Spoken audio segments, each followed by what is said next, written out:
सूरह अन-नूर आयत नंबर 11। औज़ु बिल्लाहि समीउल अलीम मिनश शैतानिर रजीम। बिस्मिल्लाहिर रहमानिर रहीम।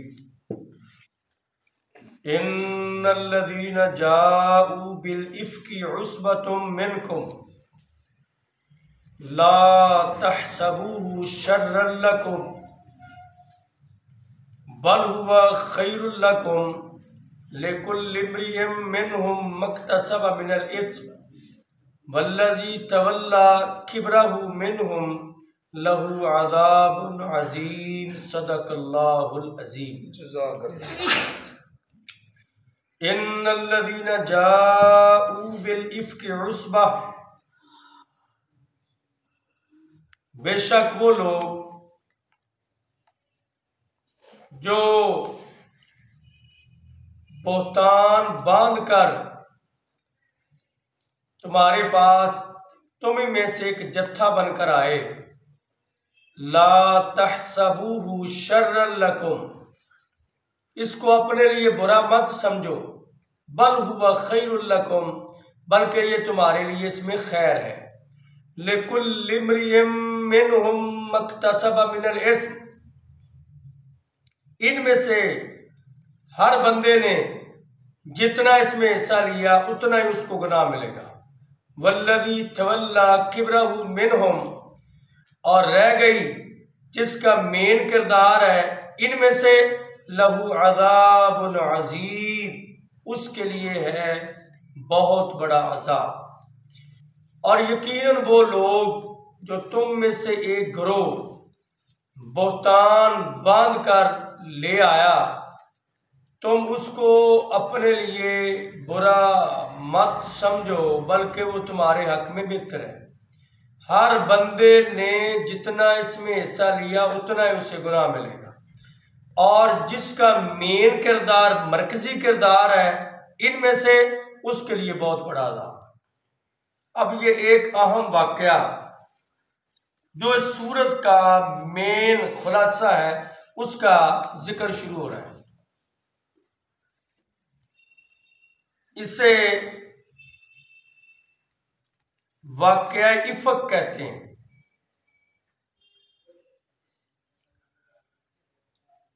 और इधर से लेकर 20 आयात तक ये सब तफसीलन उसी वाकया के साथ मुंसलिक है।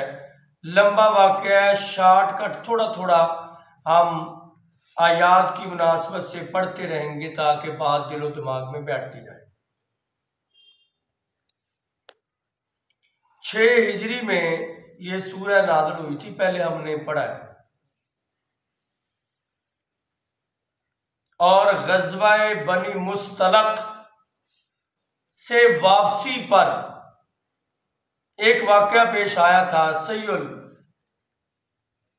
बुखारी की रिवायत है, माजी आयशा रज़ियल्लाहु ताला अन्हा बयान करती हैं कि नबी सल्लल्लाहु अलैहि वसल्लम का तरीका कार था, सफर में जब जाते तो एक बीवी को साथ लेकर जाया करते थे। और किस बीवी को लेकर जाते, उसके लिए कुरा डालकर इंतखाब होता, जिसका नाम निकलता वो बीवी साथ जाती। इस मौके पर, इस ग़ज़वा में, इस सफर में नबी पाक की बीवियों में मां आयशा की बारी थी। तो ग़ज़वे पर गए, वापसी पर आए, मदीने के करीब का वाक़या है, यानी वापसी मदीने के करीब आ रहे थे। तो एक जगह पर नबी पाक ने फरमाया इधर पड़ाव करो, आराम करते हैं, ठहरते हैं, फिर जब आराम करके सेहत बहाल होगी फिर अगला सफर मदीने अंदर जाकर पहुंच कर करें। तो काफिला आराम करने के लिए अपने अपने साइड पर जाकर लेट गए लोग। मां आयशा कहती हैं कचावा, वो पलान जो ऊंट के ऊपर रखा जाता है, जिसके हौदज कहने उसको, उसके अंदर सामान भी रखा जाता था, बच्चे भी बैठाए जाते थे, औरतें भी बैठ जाती थी, मर्द नहीं बैठते थे, वो वैसे बैठते थे। माँ आयशा को पलान के कचावे उसके अंदर बिठाया था। तो जब ऊंट को बिठाया तो तरीका ये था, उसको उतार कर नीचे रख देते, तो माँ आयशा बाद में उससे निकल कर नीचे आ गई। फरमाती है, मैं काफिला जब आराम करने लगा तो मुझे को हाजत हुई, कज़ाए हाजत के लिए मैं दूर चली गई। तो जब फारग होकर आई, काफिले के करीब आई, मैंने देखा कि मेरे घर में तो हार नहीं, रात का टाइम है, लाइट भी नहीं, रोशनी भी नहीं, हार भी नहीं, और मैंने किसी को बताया भी नहीं, खुद ही तलाश करने लग गई। तलाश करते करते करते बड़ी देर हो गई और हार मिल गया। जब हार मिला, हार लेकर मैं जब काफिले वाली जगह पर आई तो देखा तो काफिला था ही नहीं, सारा काफिला कूच कर गया था। हुआ ये, उन्होंने समझा कि पर्दे का हुक्म आ चुका था। उन्होंने समझा कि जो कचावे को, हौदज को उठाकर ऊंट पर रखते थे कि माँ आयशा अंदर ही है, उन्होंने उठाकर रखा ऊंट पे और ऊंट को चला दिया कि माँ आयशा तो अंदर बैठी हुई है। तो इस खुशफहमी में काफिला रवाना हो गया और वो चलते चलते मदीना मुनव्वरा पहुंच गए। और इधर माँ आयशा आई और आकर देखा, परेशान हो गई, लेकिन दनाई समझदारी, इन पर एक किताब लिखी है कि माँ आयशा रज़ी अल्लाह तआला अन्हा की सीरत पर कि हदीस का इल्म और फहम व फरासत के लिहाज से बड़ी दना औरत थी, बड़ी बहादुर थी। रात का टाइम, अकेली, कहती है कि मैं उसी जगह पर बैठ गई जिस जगह पर मेरा ऊंट था, और ये सोचकर कि नबी पाक को जब पता चलेगा कि आयशा तो उसमें है नहीं, आप वापस इसी जगह पर आएंगे। मैं ये नहीं कहा कि मैं पीछे चल पड़ूं तो फिर वो उधर तलाश करें, तो मैं उधर, आप उसी जगह पर बैठ गई। और कहती, मैं बैठी थोड़ी देर बाद मेरी आंख लग गई। बंदे को अकेला जंगल में उसकी आंख लगती है, औरत होकर इतनी दलेर, इतनी बहादुर, इतनी मुतवक्किल अल्लाह, अल्लाह पर भरोसा, कहती मेरी आंख लग गई, मैं लेटी हुई थी, आंख लग गई। तो नबी पाक का अंदाज सफर का ये था, काफिला जब रवाना हो जाता ना, पीछे एक बंदे को छोड़ा होता कि तूने 5-6 घंटे बाद आना है, काफिले वाले कोई चीज भूल जाए तो उठाकर तूने लेकर आना। कितनी वो उस वक्त भी उनकी जीरक और फहम व फरासत के साथ फैसले करते थे। सफवान बिन मुअत्तल रजी अल्लाह तआला अन्हु वो इस जिम्मेदारी पर मामूर थे। कहते हैं कि मैं आया तो मैं देखा तो सुबह हो रही थी, अब सुबह हो रही थी तो मेरी पांव के नीचे से जमीन निकल गई। माँ आयशा सोई पड़ी, चेहरे से कपड़ा उतरा था। मैंने उस वक्त देखा था जब पर्दे का हुक्म नहीं था, अब पर्दे का हुक्म है लेकिन सोए पड़े, खबर नहीं है, तो पहचान लिया ये तो माँ आयशा है। फिर वो उन्होंने खंगूरा मारा, माँ आयशा उठी और उन्होंने ऊंट बिठाया, माँ आयशा खामोशी से बैठ गई। हजरत सफवान कहते हैं मेरी जुबान से सिर्फ एक लफ्ज निकला, इन्ना लिल्लाहि व इन्ना इलैहि राजिऊन, हाय नबी पाक की ज़ौजा रह गई और काफिला चला गया। ऊंट बिठाया और ऊंट पर माँ आयशा बैठ गई। मैंने मुहार पकड़ी ऊंट की, चलते चलते मदीने के जब करीब आए तो वो अब्दुल्ला बिन उबई जो मुनाफिकों का सरदार था, उसने शोर शराबा शुरू कर दिया, ये अकेले किधर से, आयशा और वो। अब इधर से एक प्रोपेगेंडा शुरू हो गया, हकीकत आपके सामने आ गई, आगे वाकया क्या है वो बाद में। इधर से एक प्रोपेगेंडा हो गया, इसने बात फैलाई, दिखाई, लोगों को उकसाया, उबारा और लोगों को मनाया, प्रोपेगेंडा किया कि नबी पाक के घर और आपकी बीवी और आपकी इज्जत पर उसने शकूक व शुबहात पैदा करने की कोशिश की। तो इसलिए इस्लाम ने बड़े सख्त कानून पहले बता दिए। बहतानबाजी के कानून आपने पढ़ लिए, इसलिए बयान किए हैं कि कोई मुनाफिक, कोई बेईमान, कोई बदगुमानी करने वाला, कोई शैतानी हवाई फैर करने वाला बंदा ऐसी हरकत करे तो वो खुद ही शिकंजे में आ जाए, वो खुद ही पकड़ा जाएगा और पाकबाज इससे खुद ही बरी जुम्मा हो जाएंगे।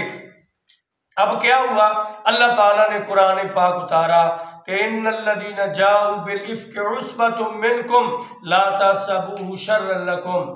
ऐ मेरे महबूब पैगंबर जनाब मोहम्मद सल्लल्लाहु अलैहि वसल्लम, आप परेशान ना हो।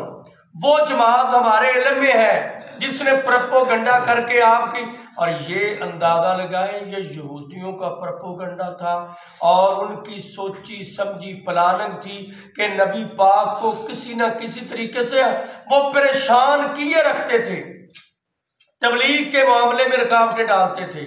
कभी किसी वजह से, कभी आपकी बेटियों को तलाकें दिलवाकर, कभी आपके साथियों को आपके मुतल्लिक बदगुमानियां पैदा करवा के, कभी आप पर हमले करवा के, कभी मुशरकों को नबी पाक के मद्दे मुकाबल लाकर अब उन्होंने नबी पाक के घर पर डाका डाल दिया। इज्जत, इस्मत, इफ़्फ़त पर पर्दा डाका डालने की कोशिश की। तो अल्लाह ने फरमाया जो जमात ने ये प्लानिंग बनाई है, चंद सहाबा इकरामी इस सद में आगे उन्होंने कहा कि यार होना नहीं चाहिए कि मायशा फिर आखिर क्यों रह गई। इनको हर बंदा सोच सकता है कि आखिर पता नहीं चला कि जब वो उठाएंगे तो वो वजनी है या नहीं। वो हौदज उसमें एक बंदा हो, वो उठाए उसका वजन होगा, अगर खाली उठाए तो वजन नहीं होगा। मायशा ने खुद जवाब दिया, कहती हैं मेरी शादी हुई को थोड़ी देरी हुई थी, बिल्कुल सवार थी मैं और उम्र 11 साल थी, 11 या 12 साल थी, तो मेरा वजन बहुत कम था, बड़ी सवार थी, पता नहीं लगता था कि उठाने वाले को कि अंदर कोई है या नहीं। भला उस बदगुमानी की वजह से उन्होंने समझा कि मायशा अंदर है। तो ऐसी बदगुमानियां फैला के अब्दुल्ला इब्न उबई मुनाफिक ने कुछ बंदे मिलाए, उनमें शायर इस्लाम सैयदना हसन बिन साबित रजी अल्लाह तआला अन्हु जिसने नबी पाक की मदार शान में बड़े शेर कहे, उसको भी अपने साथ मिलाने की कोशिश की। और मिस्ता बिन असासा रजी अल्लाह तआला अन्हु, हमना बिनते जहश रजी अल्लाह तआला अन्हा, लेकिन बाद में इनको समझ आ गई कि इसने कुछ और शरारत खेली है, हमें नुकसान पहुंचाया। अल्लाह ने कहा कि ए मेरे नबी और सहाबा इकराम, इस वाक़या को अपने लिए बुरा ना समझना, ये इसमें खरे खोटे की पहचान हो जाएगी और इसमें तुम्हारे लिए बेहतरी आ जाएगी। जितना जितना इसमें कोई मुलव्वस है उतनी सजा मिलेगी। जो सिर्फ आर्जी तौर पर किसी बहकावे में आकर मुलव्वस हो गए, वो सिर्फ वो हद्दे कज़फ भुगत कर बरी जुम्मा हो जाएंगे। वल्लज़ी तवल्ला किब्रहु मिनहुम लहू अज़ाबुन अज़ीम, जिसका मेन किरदार है उसके लिए सबसे बड़ा अजाब है। मेन किरदार माँ आयशा ने खुद जिक्र किया, ये है अब्दुल्ला इब्न उबई, मुनाफिकों का सरदार जो इसमें मुलव्वस था, उसका मेन किरदार था। तो ये वाक़या का भी आगाज़ है। आगे क्या हुआ फिर क्या बना वो इंशाअल्लाह पढ़ते जाएंगे। अल्लाह ताला हमें कुरान समझने का